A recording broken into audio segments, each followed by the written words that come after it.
Hello everyone and welcome back to Let's Play Daggerfall Unity. Last time around we went on a little bit of an adventure in a far away region. Ended up finding a random dungeon that wasn't on the map and actually exploring it, trapping an ancient vampire in our soul gem. And this time I wanted to go all the way back up to Frigris and head up north, like towards where the mountains are. We're in search of sky shards.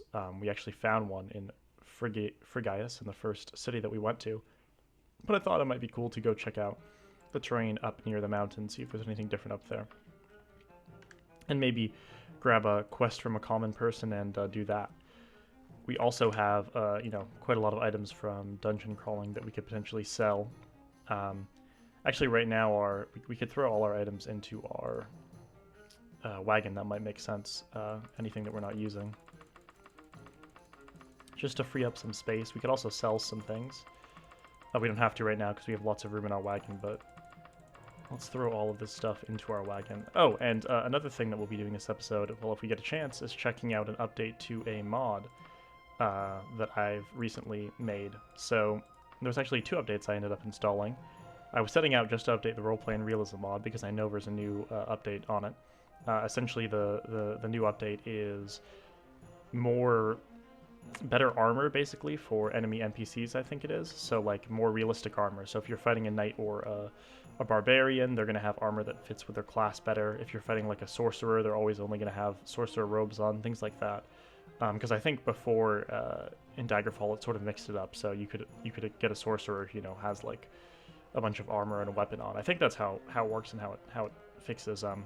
I'm not entirely sure, so correct me on it. I'll read up about it again after this episode and make sure I was right. But I think that's how it works. I also installed an optional mod called Helmet Swap. Apparently, this new roleplay and realism module, it made it so that horned helmets appeared on knights, but it seems more appropriate to put horned helmets on things like barbarians. And to put, more non-horned helmets, like more knightly helmets on knights. So I thought that sounded like a good little fix on the new module, so I installed that as well. And then the last thing I did was update Real Grass, which had a new update out for it. So that's all the stuff I did in between this episode and the one before it. Now let's head up to, I guess, Horpath looks like a good place to go. If we want to get up near this, see if we can find any sky shards around here. It's very dark right now. So, actually we can cast Light the Way to get a little bit of light, but we'll want to find an inn for the night. This should be a fairly large city. Yeah, this is pretty big. We could actually see if there's a place to sell some of our goods, but for now, let's try and head up to a tavern and get some rest.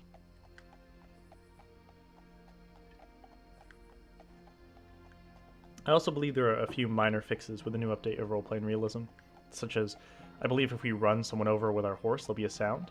Which is actually quite a nice fix, because if you'll remember, I've ran someone over with my horse like a few times now and not realized it, just because I'm not paying full attention. And it would be nice to have a sound cue that tells us if you're paying attention. Or, yeah, tells you so that you don't have to be paying full attention. Alright, so let's get a room.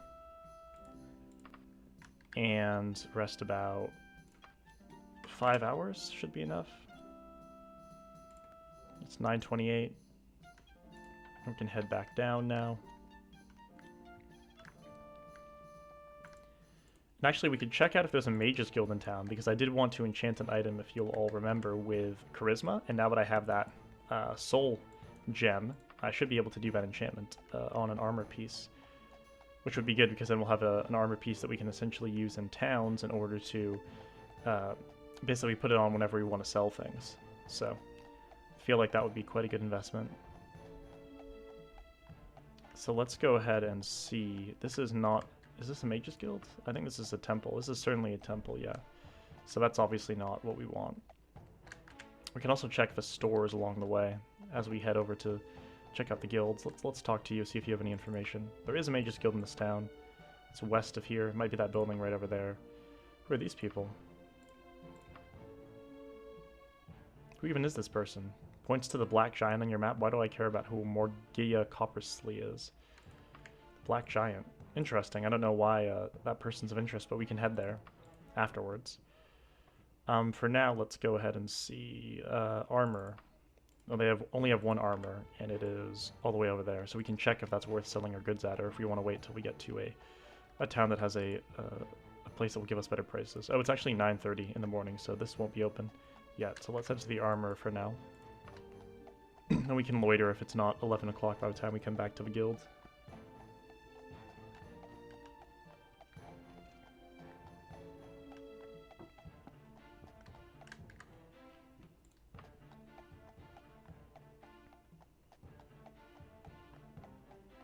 Okay, here is the armor. Oh no, this is like a really high quality shop. We definitely don't want to sell our goods here. Yeah, and I don't want to buy any of that either, so we'll wait. Let's head back south and sell our... Or not sell, enchant something with charisma with our bound soul. It's funny, the whole thing about running over people by accident with my horse reminds me of the whole concept of inattentional blindness. I don't know if any of you have heard that term before, but inattentional blindness is just essentially this idea that, you know, let's loiter 1 hour and then we'll just walk around for well, 10 in-game minutes, wait for it to be 11. Inattentional blindness is this idea that essentially, if you're not paying attention to something, it's very easy to be blind to things that are directly in your view. It's a phenomenon that's been studied by a lot of psychologists. I've had it on my mind just because I'm in a course this semester at my university that deals with vision, essentially, and cognition and vision. So when I run over someone and explicitly hit them and we see them die, yet I don't notice it at all, that's probably best explained by something like inattentional blindness. So let's see, another 3 in-game minutes. Almost there, almost to 11.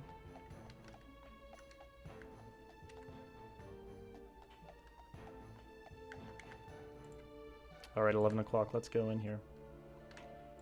So, I don't want to buy magic items, though I will check out what you have for sale, just in case there's something interesting.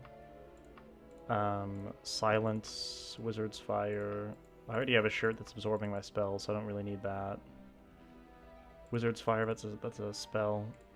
Shocking, yeah, I don't want any of this, but it was nice to check out your wares there, sir. Oh, holy crap, that's a cool looking NPC. Let's find a magic item maker. That's training. Obviously, I don't want training here. Make spells, no.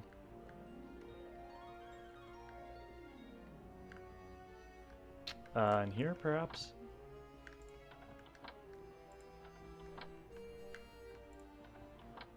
No, I don't see anyone in here. Okay. Oh, there's an upstairs. That complicates things a lot. There he is. Okay. So let's save the game before we actually do this. And now, let's make a magic item. Oh, we have to pull everything out of our wagon here that we want to potentially enchant. So one of our cuirasses is probably the best candidate here because it has the most enchantment points. So we'll pull out the cuirass. So we have 2 ebony cuirasses, right? So one we can keep for using like in dungeons. The other one we'll just put on whenever we're selling things. So make magic items, throw in the cuirass. Oh, you know what I realized though? Current gold. Okay, I only have 33,000 gold, so I gotta be careful here. I hopefully it won't be too expensive. Well, we'll see. Soulbound, we'll put in our Ancient Vampire. Now we'll add Cast When Held, Charisma. It's only 12,000, okay, so we can definitely afford it. We could actually even add Good Reputation with Merchants to make things even better. Oh, except this will cost too many enchantment points, so... yeah, I guess there's no way around it. We'll only be able to put in Charisma. I was thinking, I mean, we could actually... let me see here. We could actually put in the side effect Bad Reputation with... well... I guess someone like Underworld, but I'm not sure how Bad Reputation works if you put it in as a disadvantage. So I heard somewhere that perhaps even if you don't have it equipped, as long as you have it in your inventory or your wagon, it will go into effect. And obviously we don't want to have permanent Bad Reputation until we get rid of this item. So I think something else that might be useful is user takes damage Oh, there's not an option for darkness. Darkness would have been perfect because it wouldn't even matter. Um, we could do holy places though. Like we're not gonna be going into a temple with this, right? So let's do user takes damage in holy places, and then we can throw in good reputation with merchants. And now it fits, and we can enchant it. Only 22,000 gold. Boom. Now we have our permanent mercantile item. So we'll put this on whenever we're selling things, so long as we remember. And that is going to be quite useful to us. And hopefully it should stay around for a while, since we won't really be using it in combat. We'll only be throwing it on before we sell things. Actually, we'll equip it and just make sure it does what we think it does here. So if we equip this, we should now have 100 personality, and we in fact do. Perfect. We can put back on our normal cuirass. And now we can find our way out of this maze-like chapter of the Mages Guild. Okay, now let's actually head to the inn and see who that person is that we got directed towards. I have no idea, again, why. I'll show you again, just to be clear about what I'm talking about. When we went to General, where's General? Oh, when I went to People, there's two people that come up. Now, normally, people only get slotted in here if they are, like, quest people or people we've asked about or we have a reason to look for. So I don't even know who these people are. I don't remember why they're here. But apparently we got directed to the Black Giant to find one of these people. So let's see if they have anything interesting to say to us.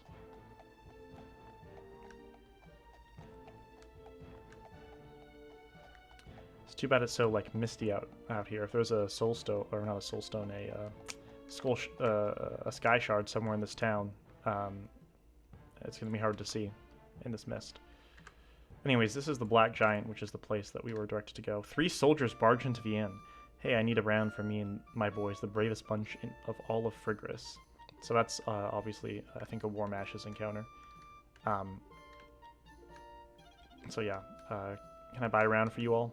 If I buy a round for you all, will you get out of my way and let me into this area right here? There's no one in here anyways. We'll just save the game before we talk to anyone in here, knowing that they might offer us quests. So let's see who we're looking for again. Oh, we can't even tell who we're looking for, but there's someone in here who apparently we were directed to talk to. It was Morgana Copperslay, I think. Around here in the Black Giant, okay. Let's try and find her. It's not going to be any of these guys, it'll be a female. No one in here. Could it be you? Jan, I feel awfully bored. If you're looking for something to do, I could test your memory with a fable of a sort, and see how well you can remember it. I'll pay you if you answer it all right. Want to give it a try? Well, that sounds very interesting. I'll be happy to do that. Oh, Jesus. Oh my gosh. Okay, we're gonna have to try and remember this. Here we go. I'm gonna read it all out loud. Try and pay careful attention. The great prince Duniktor Kingcroft called forth his Nord servant, who bore a recently washed longsword to practice fencing. An Argonian who saw them stood by to admire their expertise. He wished to be so skilled at long blades, but he only knew to wield knives. The Argonian went to the Temple of Akatosh to pursue training with a katana he had purchased from a pawnbroker, but his belief in Arche was an abomination to them, and he was rejected.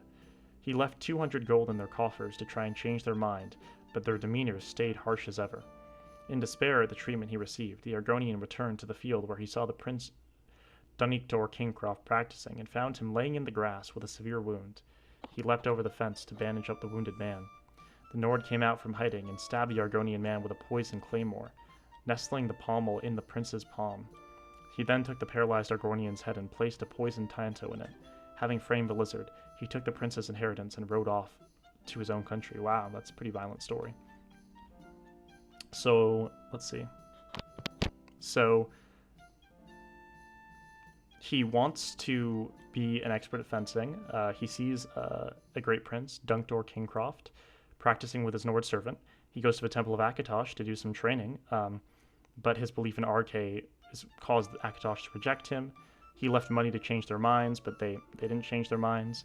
Because of the treatment, he went back to the field and found the prince laying in the grass and bandaged him up, but then the Nord came and backstabbed the Argonian, took the paralyzed Argonian's hand and placed a poisoned Tanto in it, and then framed the lizard for having killed the prince and rode off into his own country. Okay, quite a complicated story. First question, the Argonian left 1,200 gold. No, he left less than that. Second question, the Argonian was rejected from the Temple of Arche. Now, I think he was a worshipper of Arche, which is why they rejected him from Akatosh. Third question, the Nord stabbed the Argonian with a poison claymore. That's true, I think.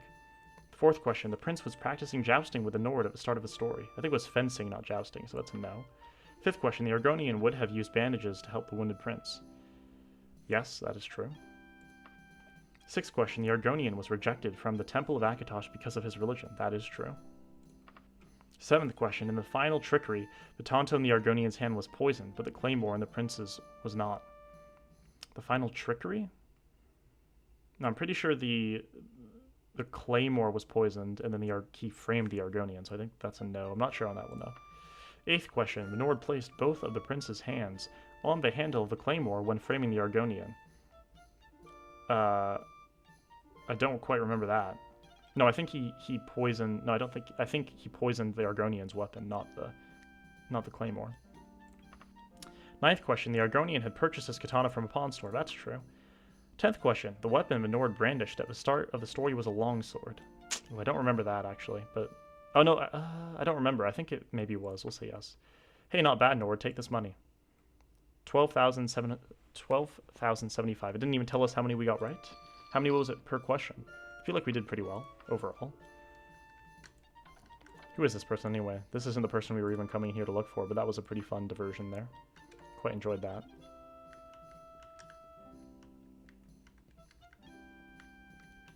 Okay. I'm not sure if... I think that was probably a Daggerfall quest pack quest.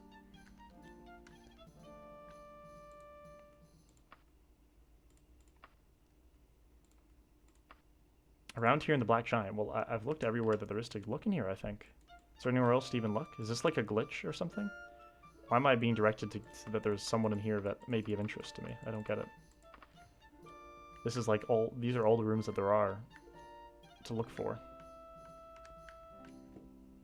Oh wait, there could be someone up here. I didn't even look around the corner here.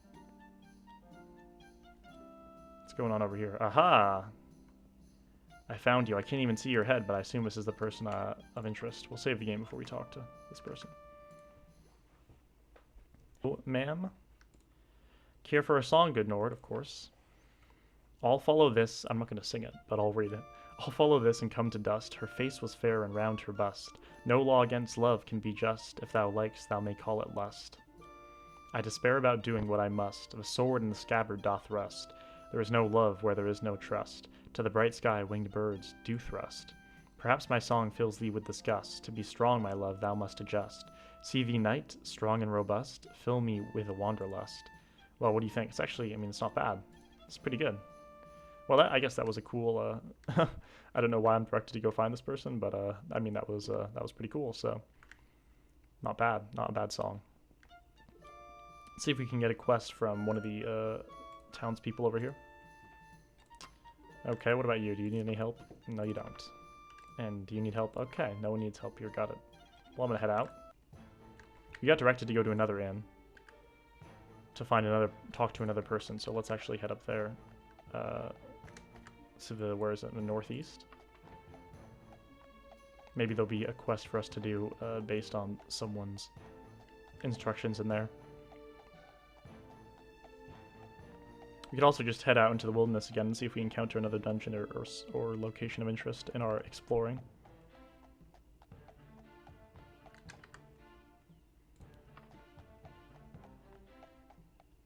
That's the Fighters Guild right there, I believe. We could actually head in there and see if the time is past enough for us to rank up. I think we have enough reputation for the next rank. Let's see. No, we haven't. Okay, that's fine. Just wanted to check. Laughing guards down this direction.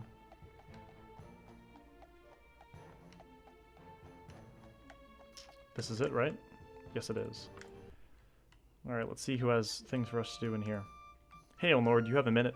I was cleaning house and recently found this amulet with some fairly old runes etched on the side. I'm not brave enough to test it myself. I was wondering, are you? Okay. I know what this is. If I hit yes, we're going to be teleported to a dungeon. I don't have a recall spell set, which means we could get lost in a dungeon. Do we want to risk getting lost in a dungeon, not being able to get out? I don't think so. So I'm going to have to say no. Sorry. I do apologize. If I had saved the game, I would have tried it, but I don't want to get teleported into a dungeon that there's no return. Does anyone else have something for me to do? This is the same layout as the dungeon that we were just in, which means there should be someone in here. Maybe the person of interest is once again up here.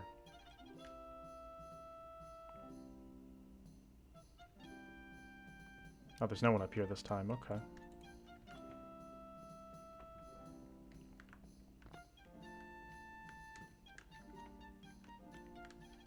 There's someone in here? No, I don't see anyone.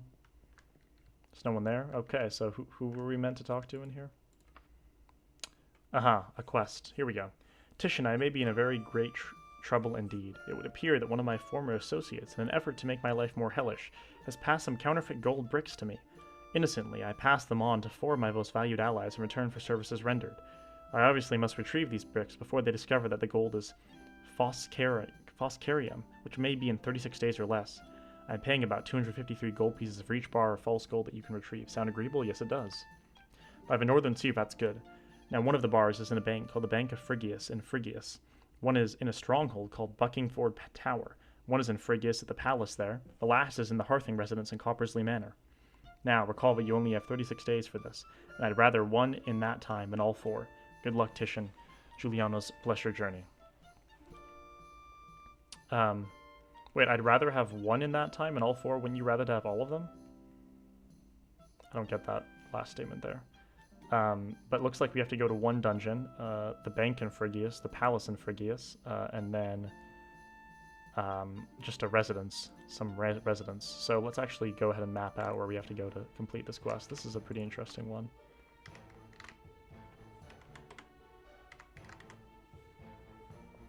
So let's see here. So let's actually find where Phrygius itself is.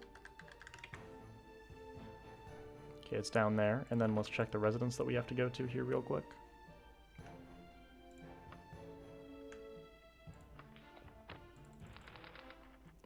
We have to go to...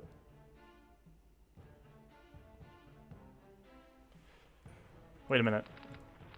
Let's see here. Oh, here it is.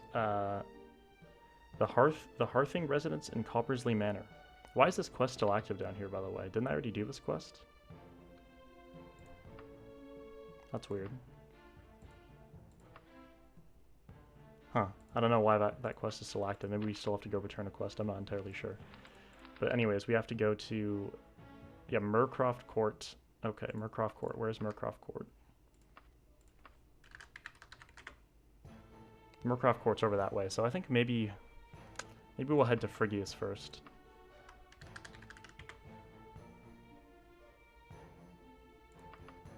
And we'll go to the palace and then the other location that he asked us to go to. And retrieve these bars.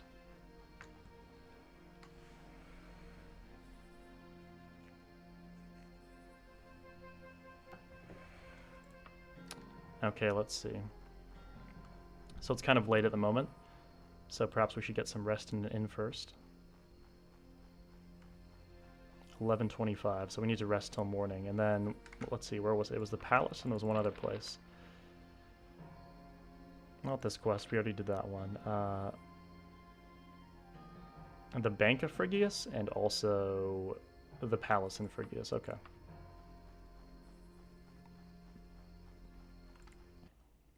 So let's, ooh. Now this is a nice looking inn, look at that. That looks good, that must be, this is certainly Taverns redone. And that, this looks like a proper inn, for real. I mean, this is impressive, look at this. Holy crap, this is nice, you even have the chef right here. Some green berries for the celebration. How am I gonna get, sorry, I'm sorry my friend, I'm on another quest right now. Okay, let's get a room. 1 day. And we'll rest for 9 hours.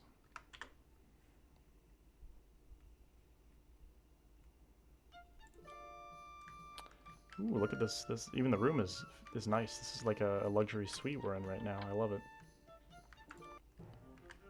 Okay, now we have to go off to two places. First, the palace, and then the bank afterwards. Let's see. The palace must be this structure all the way to the west, so let's head there first.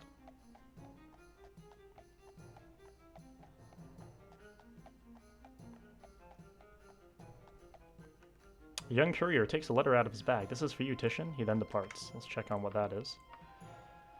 Ooh, the Cartographer's Guild, another quest. Wonderful. We're sending you to meet to the Coven of Dust, a witch's coven, okay?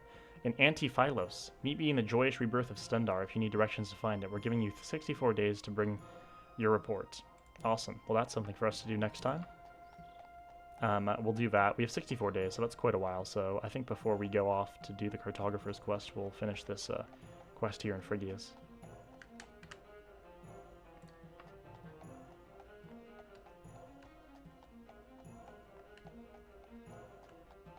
Wait, this is not the palace, is it? This is a cemetery.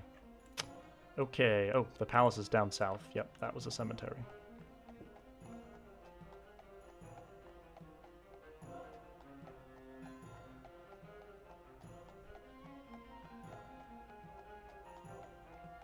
And I think perhaps we'll wrap things up here soon since it's been quite a while, and we'll just finish part of this quest now. We'll do the parts where we have to walk around Phrygias first, and then next episode we'll actually go to the stronghold, the dungeon we have to go to, and the residence in the random location. And then we'll see how long that takes, whether that will be one episode or whether we'll do that and the Cartographer's quest. But this detour's ended up taking longer than normal, but it's been quite fun. It really is true that it's hard to not have something to do in Daggerfall. If you just start running around, going to new locations, if you ever get bored, you'll always find something to do. Just ask around random peasants, random nobles, and get them to do different things.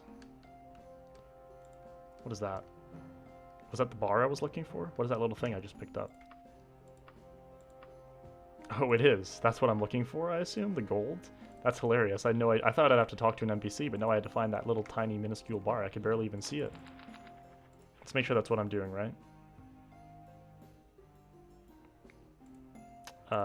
Let's see. The 4 bars of false gold. Okay, so I retrieved it. They left it on the ground here. That's a funny place to leave your gold, in the palace. Seems like not the safest place. I like the little palace right there. Yeah, I got it. Thanks, Daggerfall. Now let's look for well, there's 2 banks of Phrygias, so it could be either one. Northwest of here or northeast of here, apparently. Well, that's not too helpful. Everything's northwest or northeast of here, essentially. Can I get someone to mark it? Northwest of here? Northeast. Okay, I know that, sir. But can you get a little bit more specific for me? Okay, there we go. Someone useful. Wait, hold on. He didn't want to give me the other location? Why not? Where is banks? The other one. Talk to you bluntly. Maybe you'll mark it down. Okay. So there's one bank of Phrygia, so we can go check that one first. See if we can find the bar of gold there.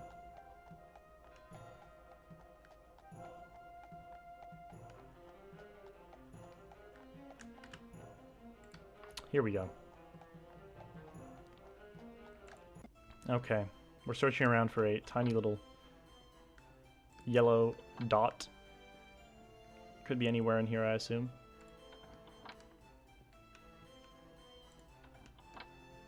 Not seeing it here. Not seeing it here.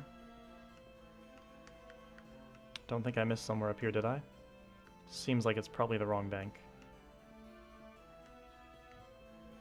Staring at the floor here and I'm not finding anything. Let's see. Yeah, okay. Oh wait, we didn't check in here though. Or did we? Could it be behind these boxes? No. Okay. Alright, let's check the other bank. Don't think it's this one. Hello ma'am, could you please inform me of the location of the second bank of Phrygias? Okay. How about you? It's a pleasure, Sir Titian. Now that's the respect I deserve. As a noble knight.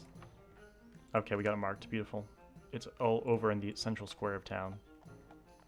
I always get nervous, even though I'm not sprinting on the horse, that I'm going to run someone over by accident anyways, even though you don't run someone over unless you start sprinting.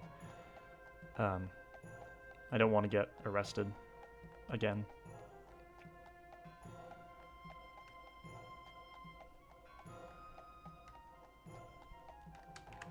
Let's see. Should be straight here. This should be it.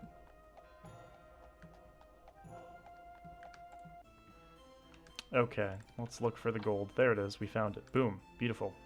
Okay, we got 2 of 4. So I think we'll wrap things up here for now. It's been quite an eventful episode. I've enjoyed it. Next time, we're going to finish this quest, search for the other 2 bars of gold, and perhaps do the quest for the Cartographers Guild and explore a little bit more in Phrygia. So thank you everyone for watching, as usual. Hope you enjoyed. We didn't get a chance to actually see the effects of the new roleplay and realism mod module, but we should next episode if we go to a stronghold and encounter some enemies there. So we can look forward to that, and I will see you all next time.